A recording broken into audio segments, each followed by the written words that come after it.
Hey everyone, and welcome to Almost Cancelled. I am Peter, that is Connor, and we are going to talk about Room 104, Season 1, Episode 1. It is called Alfie. I was about to say it's called the pilot, it's not. I'm used to saying that after Episode 1, Season 1, but it's called Alfie. This is a new anthology show from HBO by the Duplass brothers, which every time I read about it, said it was a comedy.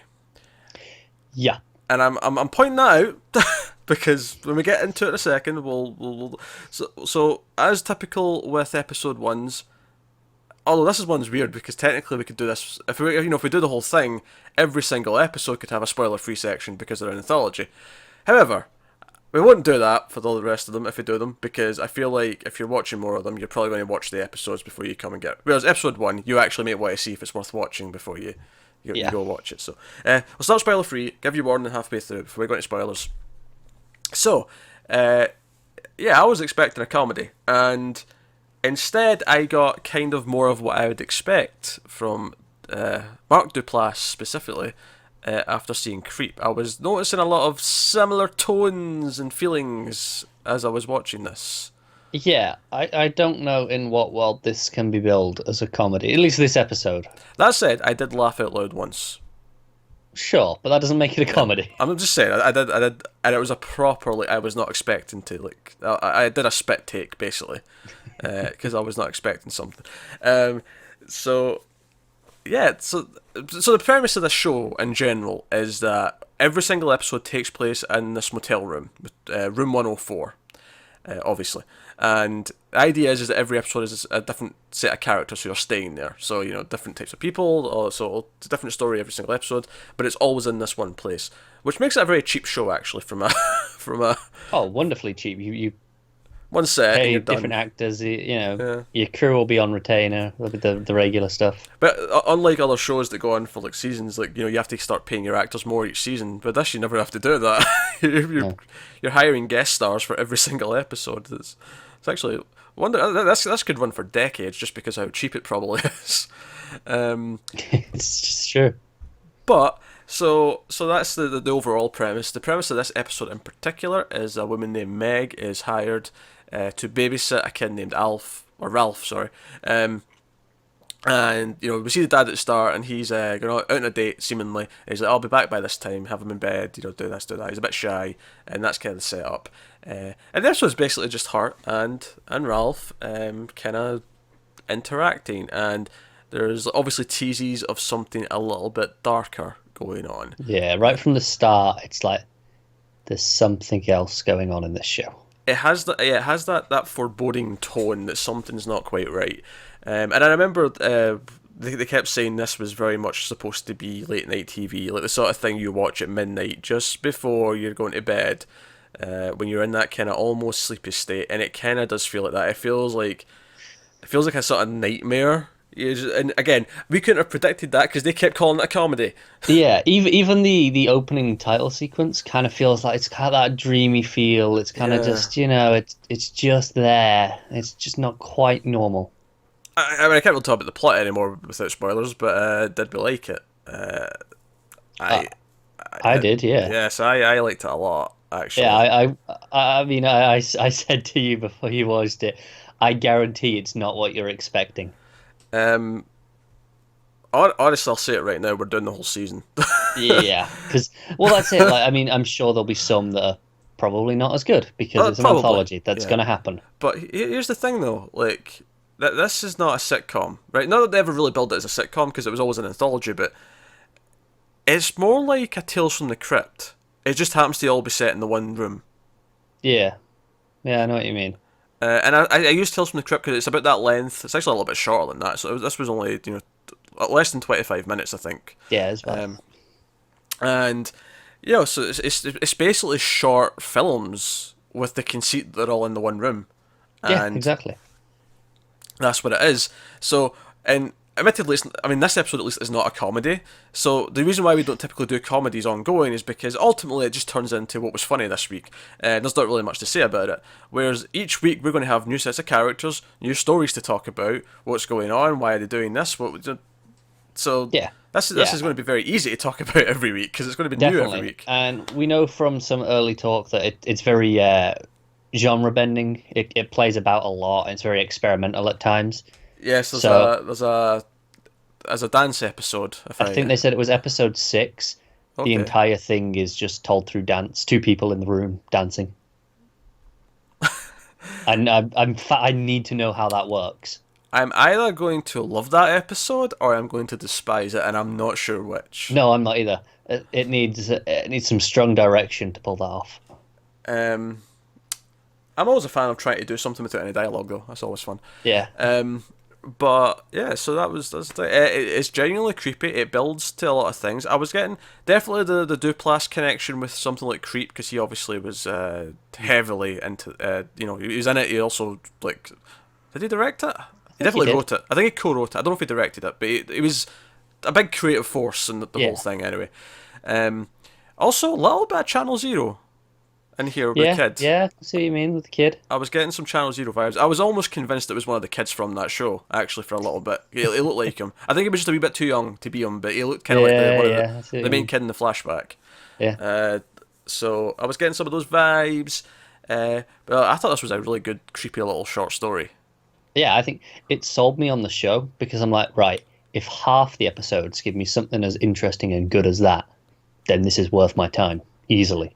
Yeah, and obviously it's a very quick watch. And I was expecting, much like Tales from the Crypt, I was just kind of expecting a swerve at the end the whole time, to the point where I kind of predicted it. But at the same Yeah. time, it didn't really matter. It was kind of like that's just the natural sort of conclusion we're going to. But I had a lot of fun, and I think it did a good job of feeling, despite like I had that creepy tone going for it, but the characters themselves, the way they talk to each other, did feel very realistic. The way the babysitter's trying to interact with the kid, and he's being kind of weird about things, Yeah. And she like. gets a bit uncomfortable because he's weird.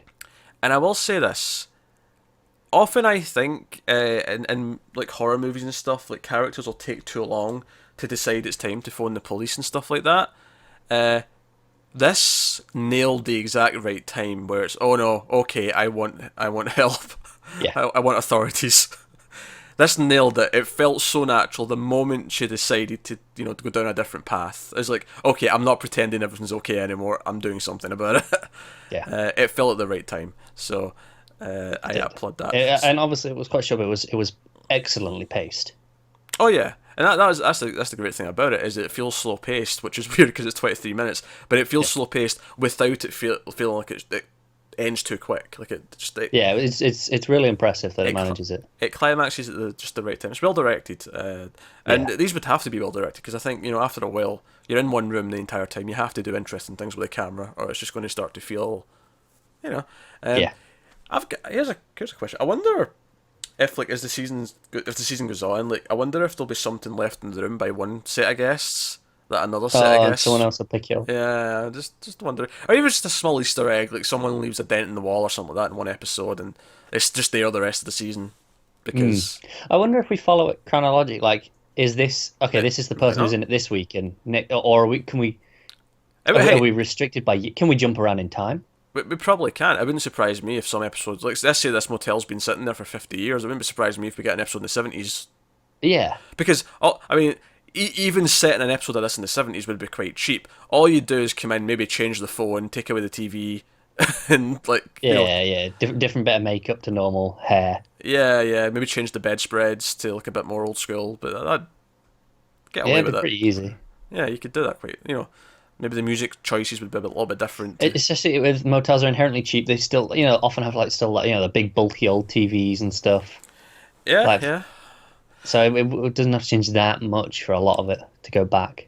But, no, so we're on board, and no, I mean, I didn't think I wouldn't be, because I have come to really appreciate Mark Duplass, Tim and his brother here doing good work. But so full spoilers. Let's talk about the actual story in this one, so we can Yeah. actually talk about details. So full spoilers for episode 1, Alfie, room 104. So right away, Ralph.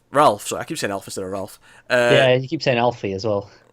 Sure, it's Ralphie. It is Ralphie. No, it's Ralph and Ralphie. But for some reason, I'm defaulting to Alf and Alfie. Um, No idea why. I don't know. Well, it's also a name. It's not like it's not a real It name. is, but it's just no reason to change it. But whatever. So, Ralph right away, he's hiding in the bathroom. His dad already leaves, and she's like, trying to like, yeah, hey, Ralph, do you want to come out and introduce myself and yada yada yada. And he does come out, and he seems kind of, he's like, okay, Ralph, he's locked in the bathroom. No, I'm not Ralph. He's Ralphie, and it's like, all right. So immediately your mind starts spinning. It's like, okay, is this like an imaginary friend? Does he have split personalities?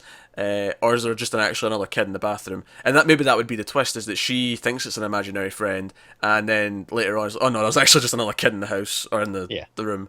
So I love the way that the camera, from that moment on where he comes out, because most of it then is them sat over on the beds, and the camera just lingers on the bathroom door in the background. It's just off center, but it's always just in your eye. yeah, and so it kind of goes on, and she gets to know him a little bit. They order some food. They're sitting watching TV, and he starts saying some things that again add to this foreboding tension. He says, "Oh, my dad won't be back by 10. He won't be back till really late. He never comes back early." And she just starts this idea that she's maybe like there on her own for longer than she was expecting. It's like, oh, okay, we're getting some foreboding, and it just it kind of builds. And then eventually she's like, okay, you should go for a bath, right? You should go for a shower, get a bath, whatever, before bed. And he doesn't want to do that because Ralphie's in the bathroom, of course. To the point where when she starts like sort of teasing him, not teasing him, but she starts playing along. She's like, oh, maybe Ralphie will hear us, and he like basically punches her in the mouth almost. He goes to do that and just cover her mouth to like stop her from talking, but he does it so quick that it's basically a slap in the face. Yeah, he proper panics. Yeah, and she's of course shocked, and she's like, that was not nice, Ralph. And he goes on, and he's like, you're going to wake him up? Oh, you woke him up. Yeah, and he's immediately like, he's saying this, and obviously we can't hear anything. He's frozen with fear, and he goes towards the bathroom to see Ralphie, and then out comes running, who appears to be the same kid, right? So at this point maybe you're still in the split personality thing, but he's down at his underwear, and he's got like a towel or something wrapped around his neck, and he's got like a cape, and he's just screaming. He's like a raving lunatic, and he comes running for her and knocks her down. He flips over the pizza. He's just causing chaos. Yeah, and then he runs back in the bathroom, and then Ralph comes back out. And that's the moment there where I was like, okay, this show is definitely not what I expected. It's not. But they make nice. It cuts to later on, and it's like hitting his bedtime, 9 o'clock.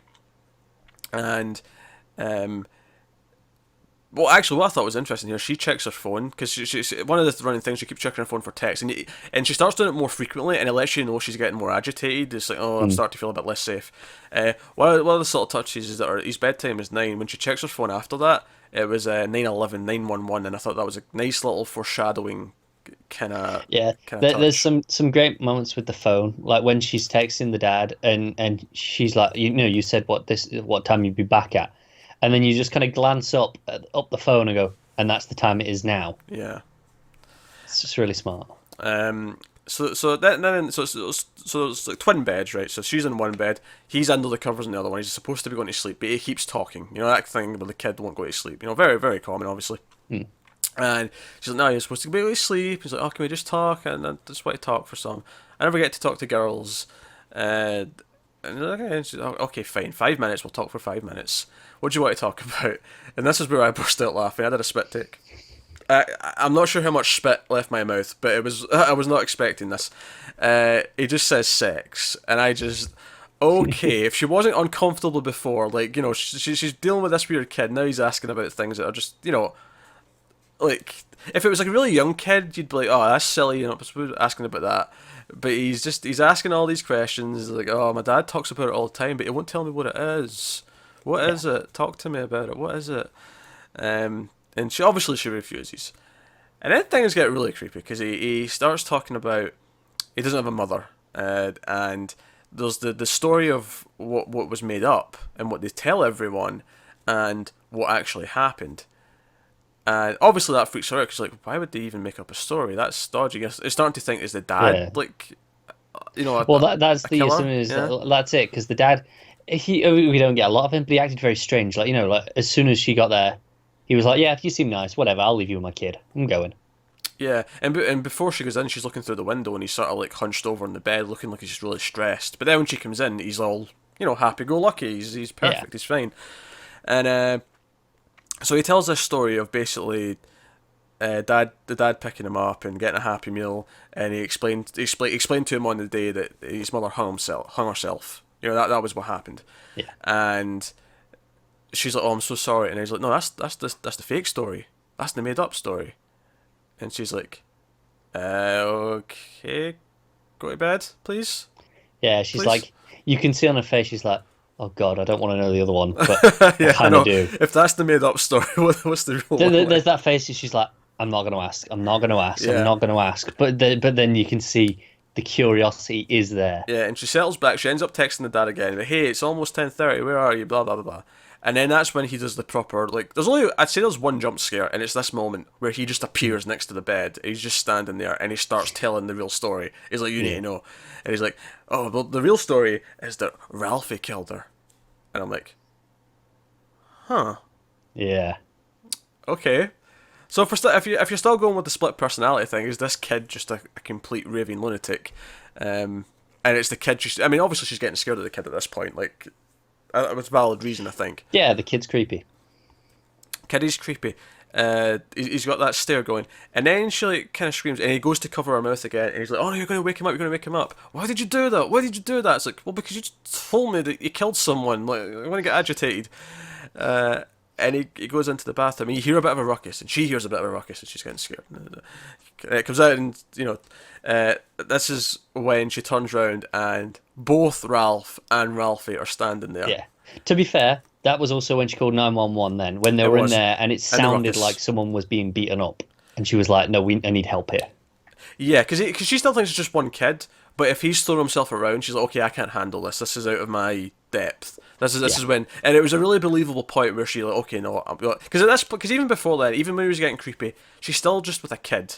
Like, yeah, it was harmless, wasn't it? But this was the point. She even says on the phone, she goes, "I think he might be a danger to himself." That's it. This is the point where he's not safe. It was very, very natural the way this was handled in terms of the timeline. But then she turns around and there's like both of them are standing there. And Ralphie's really creepy, and then Ralphie chases Ralph because Ralph tries to save her. It's a really kind of sweet moment where Ralph tries to jump in and tackle him to save her, and Ralphie ends up just putting the pillow over his head, and there's that really wonderful creepy shot of Ralphie turning and smiling and looking at her as he's suffocating his, we'll call it, twin brother. It's actually the actors playing them are twins. Yeah, right. That's obviously that's how they did Makes it. sense. But so that goes on, and obviously then he comes for her, and starts to strangle her. First she gets bashed in the face. She's got blood coming from her nose. Do you know the shot I love is when the pillow rips and the feathers just go everywhere. It's this fantastic imagery. Yeah, and then then he's on top of her, strangling her, and she flips it around. And I'd actually even just before this, I was already, as soon as she saw two of them, I thought, that's too early to reveal this. I'm expecting another swerve. I don't think there is two. And as soon as she went to like get him off, or to get Ralphie off Ralph, right? Yeah. As soon as she went to do that, I'm like, whatever's going to go down now over the next minute, she's going to look guilty. Yeah. That was my immediate assumption. She's already called the police. They're already on the way. Yeah. They're going to come here and they're going to see this. And of course, while he's strangling her, she flips it around and she's strangling him and she's on top. It's like, okay, this is when someone's going to walk in. And it was the dad who walks in and he's all like distraught. And she gets up and there's no ripped pillow. It's actually Ralph that was down underneath her, and there's no one in the bed. There's just the one kid. Yeah. And so obviously it's definitely a mind F of an ending. And it's like she's standing there bleeding from the nose, and that's kind of the end of the episode. And I think what will make this really interesting, especially if all these episodes have this ambiguity of like, can we analyze this? Can we maybe solve the puzzle? Like, what was really going on here? Was she already crazy before she went in that room? Did the kid pass on some sort of crazy? Like, because at the start of the episode, the dad's totally stressed. Like, he's on the bed and he's totally stressed until she comes in. And I almost read, because later on the kid says, "Oh, he's on a date," but I kind of read the opening as he wants to get away from that kid. So Yeah, I thought the same. yeah, so he's got a babysitter to look after him, and he's going to go for however long, maybe never come back. Like I was expecting that to be a possibility, that he was just never going to come back. But he comes back, and he is genuinely shocked and distraught of the son's lying there, looking like he's dead. So I wonder, like, did was there a Ralph and Ralphie? But whatever it is, like, I'm almost tempted to say the explanation that makes sense is that there is actually a paranormal entity or a demon that is causing the sight of this second person, and it's with Ralph. Ralph has been tormented by this thing for however long, but it's switched to her, and she is now, like, it's made her see the wrong thing now, and that's how it's ended her in this. Well, that begs place. the question. Just assuming it was some sort of paranormal entity, demon, whatever. Did it come with Ralph, or did it come with the room? Because if it came with the room, that changes things. At this point, I'll say no, because I'm not expecting all the stories to be explained that way.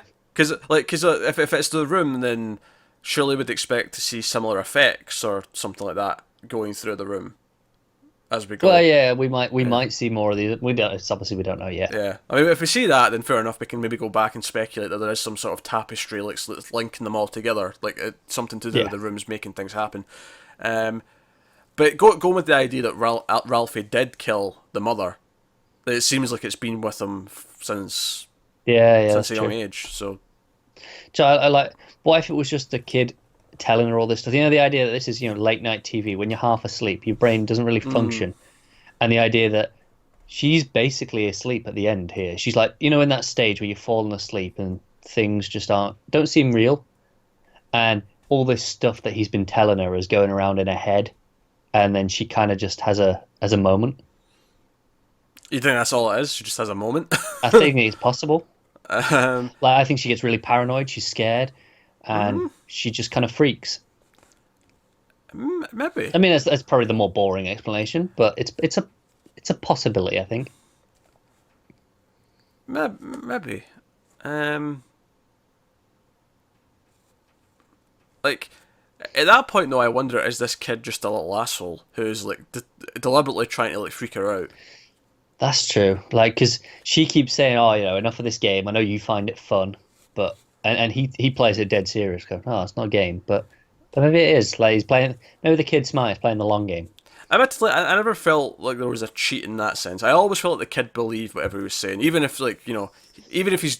I mean, he may be crazy and there's nothing actually there, but I always believed he believed it. Yeah, no, that's true. He seemed very genuine, didn't he? He did. He seemed disturbed by whatever was going on in his life. Yeah. And whatever Ralphie was doing to him. But no, I really enjoyed this. I thought the slow build was really good, and it was all just... I like the idea that she was... And again, this will be similar for a lot of the episodes, I guess, because it is all in this room, but I like the idea that she was not in a safe place. She'd went into this motel room, from home. She's out late at night, on her own. She's supposed to be getting away. She's already supposed to be away, once it passes a certain time. And she's like, I'm still out by myself. This is starting to get creepy. This kid's creepy. That sense of, I don't know. I think the sense of foreboding doom was kind of my favourite. Just that dread it's present from the moment where he comes out the bathroom and he looks at it and it lingers. It's like from there onwards, I think, is just right. This is bad. I'd almost argue it's from the very first shot. Yeah, arguably. I think her looking through those blinds and seeing him being stressed right away, I was like, oh shit, what's going on? Like, I immediately got that something was going on. Yeah. I mean, I have to give credit to this. I mean, it uses its time so well. Where, like you say, that first shot and you're questioning what's going on. That's all it took. Yep, absolutely. But no, I am down for this show. I'm really intrigued to see what else it can come up with. Because the only restraint is it's in this room, so you can do literally any type of story. I like that. Anyone who knows me, anyone especially who watches our movie reviews, knows I love a bottle story. And a bottle story, of course, is a story all set in one location. So this is an ideal show for you. It is. It very much is. And, if they can get creative, they can do fancy different things and all sorts. I'm excited to see what they do. So, and I think the first episode here was a success. I was into it. Yeah, definitely. So, we will be back with episode 2 next week. I am actually glad we've got another show because it's been quite late this past month or so. So yeah, we will be back with episode 2 of Room 104 next weekend. So look forward to that. Let us know what you thought of the episode in the comments below. Like, subscribe, all that stuff. Get us on Twitter at mild_fuzz for channel updates. If you want to support the channel and everything we do here, head over to patreon.com/mildfuzztv. You can see some of the bonuses over there. But otherwise, guys, that is us. So thank you very much once again for watching. Don't wake up, Ralphie. We'll see you next time. Have you got any vanilla?